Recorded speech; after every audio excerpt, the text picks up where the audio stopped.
আপনারা যারা গ্রামীণ ব্যাংকে শিক্ষানবিশ অফিসার কিংবা শিক্ষানবিশ কেন্দ্র ব্যবস্থাপক পদের জন্য আবেদন করবেন, তো আবেদনের প্রথমেই আপনাদেরকে যে কাজটি করতে হবে সেটি হচ্ছে যে রকেটের মাধ্যমে আপনাদের পেমেন্ট সম্পন্ন করতে হবে। তো রকেটে পেমেন্ট সম্পন্ন করার জন্য আপনারা প্রথমেই রকেট অ্যাপসে ঢুকবেন। এই যে আমি আমার মোবাইল থেকে রকেট অ্যাপসে লগ ইন করতেছি। তো রকেটে লগ ইন করার পর আপনারা বিল পে অপশন সিলেক্ট করবেন। তো এই যে আপনারা বিল পেতে সিলেক্ট করবেন, তারপরে আপনাকে যে সার্চ বিলার এই জায়গাটিতে আপনি গ্রামীণ ব্যাংক লিখে সার্চ করবেন।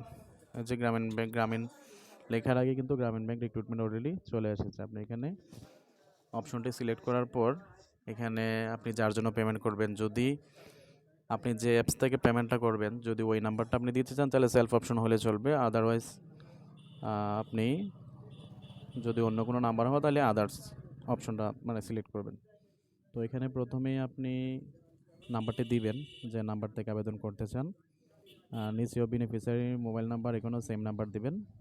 পরবর্তীতে আপনি এখানে 200 টাকা এখানে অ্যামাউন্ট অপশনে 200 টাকা উল্লেখ করবেন। তারপর সাবমিট অপশনে যাওয়ার পর আপনার পিন নাম্বার চাইবে, পিন নাম্বার দিয়ে কনফার্ম করে নেবেন।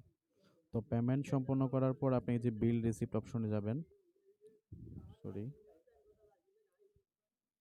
তো এখানে আমি আবারও লগ ইন করতেছি। আপনি এখানে যে বিল পেতে যাওয়ার পরে বিল রিসিপ্টে যাবেন। বিল রিসিপ্টে যাওয়ার পরে দেখেন আমি গত 21 তারিখে অলরেডি একটি পেমেন্ট সম্পন্ন করেছিলাম, যার রিসিপ্টটি এখানে দেখতে পাচ্ছেন। তো এখানে আপনার গুরুত্বপূর্ণ জিনিসটা হচ্ছে যে ট্রানজ্যাকশন আইডি, যে 4956296471, আপনি আপনার পেমেন্ট সম্পন্ন হওয়ার পর এরকম একটি ট্রানজ্যাকশন আইডি পাবেন। এই ট্রানজ্যাকশন আইডিটা আপনি সেভ করে রাখবেন। মানে আবেদন করার সময় আপনার এই ট্রানজ্যাকশন আইডিটি লাগবে। এটা আমি অলরেডি সেভ করে নিয়েছি, আমার গ্যালারিতে চলে গেছে।